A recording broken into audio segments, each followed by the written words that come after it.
Hello all, welcome to DSD tales Telugu. ఈరోజు మన video వచ్చి క్విక్గా, ఈజీగా, సింపుల్గా చేసుకునే ఇడ్లీ రెసిపీ అండి. దీనికోసం ఇంట్లో తయారు చేసుకునే ఇడ్లీ బ్యాటర్ని నేను ఓవెన్ సేఫ్ బౌల్ తీసుకొని కొంచెం ఆ బౌల్ని తడిపి దాంట్లో 2 గరిటెల పిండి వేసి ఓవెన్లో, నార్మల్ ఓవెన్ అండి, ఎలాంటి సెట్టింగ్స్ నేనేం సెట్ చేయలేదు, జస్ట్ ఓన్లీ 2 మినిట్స్కి టైమర్ని పెట్టుకున్నాను అంతే.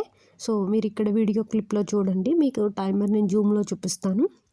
ఇక్కడ 2 మినిట్స్ దగ్గర నేను 2 మినిట్స్ దగ్గరికి ఇది సెట్ చేసుకొని టైమర్ ఆన్ చేసుకున్నానండి. అంతే అండి, 2 మినిట్స్లో మనకైతే ఇడ్లీ రెడీ అయిపోతుంది. అలా అని ఎక్కువ పెట్టుకుంటేనేమో ఇడ్లీ మాడిపోతుంది, తక్కువ పెట్టుకుంటే ఉడకదు. సో మీకు ఓవెన్ ఏమన్నా స్పెసిఫిక్ సెట్టింగ్స్ ఉంటే కనుక మీ ఓవెన్కి మీరు 1 మినిట్ పెట్టి చూసుకోండి. ఓపెన్ చేసి చూడండి, ఇడ్లీ అవ్వకపోతే మళ్ళీ ఇంకో 1 మినిట్ పెట్టండి. సో దాన్ని బట్టి మీరు మీ టైమర్ని మీ ఓవెన్ స్పెసిఫికేషన్స్ ప్రకారం సెట్ చేసుకోండి. నాకైతే 2 మినిట్స్ పట్టిందండి దీనికి.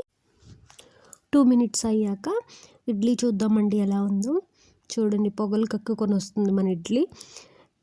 ఇడ్లీ అయిందో లేదో మనం మామూలుగా ఇడ్లీ స్టాండ్లో కూడా హ్యాండ్ పెట్టి చూస్తాం కదా, అంటుతుందా లేదా అని. సో అలాగే నేను వేలు పెట్టి చెక్ చేశానండి, ఎలాంటి పిండి అంటుకోలేదు. మనకి ఇడ్లీ అయితే పర్ఫెక్ట్గా కుక్ అయిపోయింది.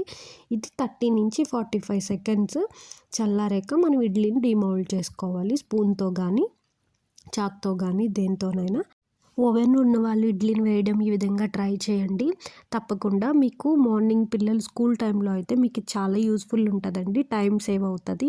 ఇడ్లీ స్టాండ్లు మొత్తం తోమాల్సిన అవసరం ఉండదు, ఒక బౌల్ మనం తోముకుంటే సరిపోతుంది. 6 మినిట్స్లో 3 ఇడ్లీస్ అయితే పర్ఫెక్ట్గా కుక్ అయ్యాయండి. చూడండి, పెద్ద పెద్ద ఇడ్లీలు 30 ఇడ్లీ టైప్ అంత ఉన్నాయి. పెద్దవాళ్ళకైతే 3 టమ్మీ ఫుల్ అయిపోతాయండి.